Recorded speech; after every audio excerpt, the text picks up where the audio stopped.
Ada yang lebih berbahaya dari mencuri atau memplagiat karya orang lain. Kalian tahu apa? Pura-pura ngegambar karya orang lain. Ini gila nggak masuk di akal sih. Let's say di sini ada sebuah karya dan itu kalian tinggal caplok, kalian masukin ke iPad kalian tuh ya. Kalian pura-pura ngegambar di situ sambil divideoin, dibuat konten. Berani banget tuh ya. So, ada seorang TikToker ya dan dia itu nge-branding dirinya itu sebagai artis ya, seniman, pelukis. Dia ngelakuin hal ini. Followersnya bukan main cuy. Hampir 1 juta followers di TikTok. Nah, video ini aku buat bukan untuk menghujat karena setiap artis, desainer di awal-awal karirnya itu pasti pernah melakukan hal yang sama. Aku juga pernah dihujat gara-gara melakukan ya mirip-mirip hal seperti itu di awal karirku gitu. Sebenarnya solusinya sangat-sangat simpel. Kalian gak ada masalah mau mencaplok, mau memplagiat, meniru karya orang lain, tapi kalian harus melakukan hal ini. Satu hal yang sepele yang sering dilupakan, yang nanti bakal aku ceritain di akhir video, tapi di awal ini kita coba ikutin dulu ceritanya gimana supaya kalian tuh bisa belajar banyak dari kasus ini yang sedang viral ya. So di sini aku pakai 2 sumber referensi dari X ya. Yang pertama itu ada dari akun Cing Rebon dan yang kedua dari Alvin C ya, juru gambar. Dan ini dari 2 thread ini kita juga bakal tahu kronologi ceritanya itu lengkapnya seperti apa, kita bakal bisa lihat di sini. Sekali lagi aku mau tekankan buat teman-teman yang akan menonton dan berkomentar, harap bijak ya. Kita harus pahami bahwa setiap orang tuh pasti pernah melakukan kesalahan. Ya mudah-mudahan ini bakal jadi pelajaran buat TikTokers atas nama Rico ya. Yang ini pembelajaran sangat-sangat berarti sih. Cing Rebon ya, kasus konten kreator di TikTok dicap sebagai plagiat karena suka mengakuin karyanya padahal mencontoh karya orang lain. So intinya banyak konten-konten dari teman kita ini, kita sebut kreator aja lah ya, itu menampilkan banyak lukisan-lukisan atau karya-karya saat dia tuh ngeproses membuat karya baru gitu. Nah sering sekali tuh karya-karya yang dipajang atau karya-karya yang seolah-olah dia sedang ngebuat itu adalah milik orang lain cuy. Salah satu contohnya tuh ini konten yang dia buat di bawah ya cuy. Dengan konsep yang sama dan elemen-elemen semua sama, kemudian palette warna juga dipakai sama. So bukan memplagiat tuh masih ada usaha sedikit gitu ya, walaupun meniru 90%. Tapi ini mungkin ini langsung karya yang sama digunakan, kita nggak tahu juga ya. Apa dibuat ulang tapi dengan memplagiat plek-ketiplek gitu ya. Dan ini adalah karya original tuh yang di atas ya. Original tuh dibuat oleh Melanie Gile tanggal 20 Mei 2020. Ini kalian tahu kan intelijen dari netizen tuh tajam banget cuy. Kemudian kita masuk ke thread yang kedua. Nah ini kata-kata aku di pembuka video ini aku ambil dari juru gambar ya. Jangan sedih, ada yang lebih parah dari kasus plagiat dia. Pura-pura ngegambar karya orang lain. Yes, you hear me. Ini yang dimaksud tadi pura-pura ngegambar milik orang lain ya. Ini kan memang tadi karya orang lain nih, yang ini ya. Nah, dia pura-pura ngegambar tuh di karyanya itu. Sambil menikmati pemandangan di kereta gitu ya. Waduh, ini berani banget sih. Berani banget cuy. Sungguh-sungguh.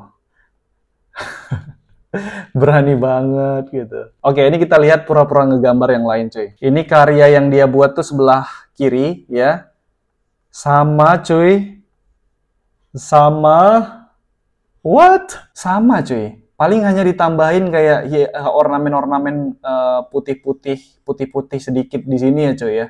Karena di sini tidak ada ornamen putih-putihnya gitu ya. Tapi selebihnya sama, sampai di sini tuh ada buletan lingkaran, di sini juga ada buletan lingkaran cuy, gokil. Dan bukan hanya 1-2 ya, tapi netizen nih bisa aja nemuin tuh banyak banget karya-karya yang lain, konten-konten yang lain tuh seperti itu cuy. Gokil, sampai di sini ada rumah tuh nyelip, di sini juga ada rumah nyelip cuy. Di sini ada mobil, di sini ada mobil juga tuh. Wah, gila. Oke, ini ada yang menarik nih ya, dari Raorion. Please jangan belain dia. Dulu tiap ada yang negur, pasti langsung di take down kontennya dan berulang terus.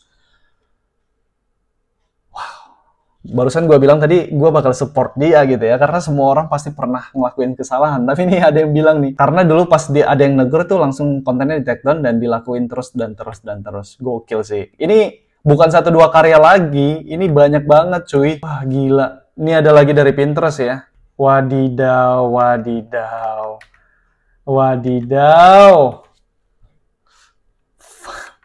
Ini ada temuan lagi dari netizen atas nama Odini Cinus ya. Ini orang tahun 2022 pernah hampir juara 1 di lomba poster. Untung ketahuan sebelum pengumuman. Ini ada temuan baru, cuy. Wah, ini gokil sih. Ini niat banget sih dia. Buat kontennya niat banget sih. Jadi, biasa tuh desainer kan, ada itu kayak sumber referensi untuk kita buat karya gitu kan. Dia memperlihatkan sumber referensinya tuh ini nih, silat. Waduh, macam-macam ya itu kan. Tahu-tahu dia hanya menjiplak cuy dari karya yang sudah ada. Aduh, ini memang niat banget nih, konten kreator nih namanya nih ya, TikTokers cuy. Bukan seniman sih ini namanya. Ini harus, aduh, ini speechless gue nih. Nggak bisa berkata-kata lagi cuy. Likes-nya dong, 32.000 cuy. Gokil nih. Ini anak followersnya berapa? Ini Instagram nih kan interface-nya. Gokil. Wow. Banyak banget. Waduh. Banyak banget. Astaga naga, gue habis kata-kata cuy. Banyak banget cuy. Aduh, gila nih anak. Gila, berani banget. Astaga naga. Aduh. Oke, kita langsung closing aja karena jujur aku speechless kehabisan kata-kata cuy. Karena ini banyak banget. Aku kira tadi di awal tuh kayak, ya let's say hanya 5, 7 ya konten-konten atau karya-karya yang diplagiat atau dicuri gitu ya. Tapi banyak banget cuy. Lu pada tuh scrolling aja tuh link X ya Twitter yang gue samatin di deskripsi di bawah video ya. Pesan khusus buat Rico Dwici ya, Rico Dwici. Buat teman-teman Rico Dwici yang nonton video ini, gue mau lu kirimin video ini ke Rico ya. Rico, lu harus nonton video gue sampai akhir. Ini pesan untuk lu. Yang pertama pesan buat lu adalah, lu harus bangkit cuy.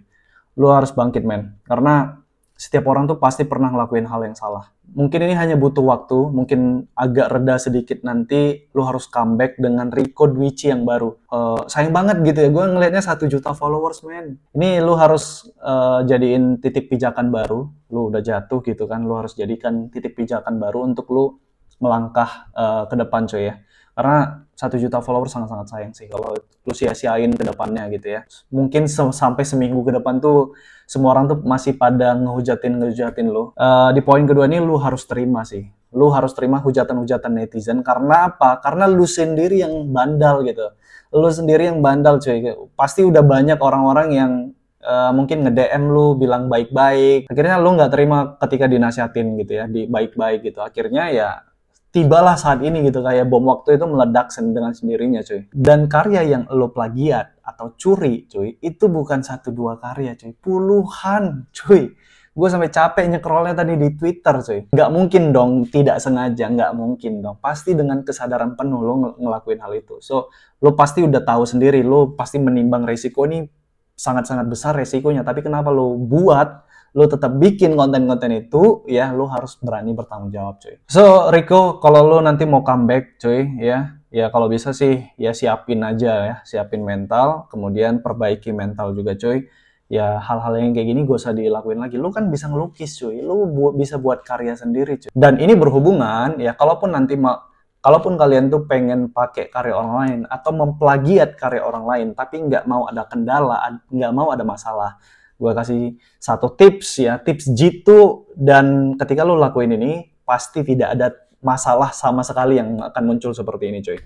Tipsnya adalah, ketika kalian pengen mencuri atau memplagiat, atau apapun bahasanya, dimana kalian memakai karya orang lain, kalian tuh jangan lupa mencantumkan kredit. Ini cukup simple cuy, dan menyelesaikan semua masalah yang ada. Let's say si Rico itu make karya ikan, sebenarnya tinggal mencantumkan aja di akhir konten lu mencantumkan thank you atau kredit, ini desainernya atau artisnya siapa. Sesimpel itu cuy. Dan masalah ini nggak akan muncul sama sekali cuy. Minimal tuh harus ada kredit ya. Kalau boleh kalian tag desainer aslinya, itu bahkan lebih diapresiasi lagi. So semoga ini jadi pelajaran, bukan hanya buat Rico tapi buat kita semua untuk lebih wise dan bijak lagi. Di tengah kecanggihan zaman sekarang, penggunaan AI segala macam, sebenarnya tidak ada sebuah kemaluan ketika kalian itu mencantumkan kredit asli dari desainer atau artis di mana kalian membuat karya tersebut cuy. Ya, itu bukan satu aib dan kemaluan, bukan ya. Kalau kalian membuat karya dengan bantuan AI ya kalian jujur aja, atau kalian menggunakan suatu elemen karya milik orang lain ya kalian jujur aja cuy, ketimbang ada masalah ya. Oke, itu aja teman-teman. Terima kasih buat kalian yang udah nonton sampai akhir. Jangan lupa teman-teman Rico ya bantu sampein video ini ke Rico ya. Kalau Rico butuh teman, gue harus ngapain nih cuy? DM aja gue, atau gue nanti bakal nge-DM Rico ya. Pokoknya buat Rico, gue tahu lo bisa ngelukis cuy. Lo jadikan ini pembelajaran dan lo harus, kalau boleh sih dengan sangat-sangat dengan hati terbuka ya, lo mengakui kesalahan dan minta maaf. Dan dari situ gue tahu pasti banyak yang menghujat di postingan lo ya ketika minta maaf, tapi lo harus jadi Rico yang baru cuy ke depan. Lo harus bisa terbitin karya-karya lo sendiri. Oke, semangat terus buat Rico, semangat terus buat teman-teman desainer dimanapun kalian berada. Thank you semua, sebagus-bagusnya desain ada aja yang nggak suka, sejelek-jeleknya desain tetap ada aja orang yang suka. Jadi mau desain kalian bagus atau jelek, jangan pernah takut berkarya. Aku Rio Purba, see you guys on the next video.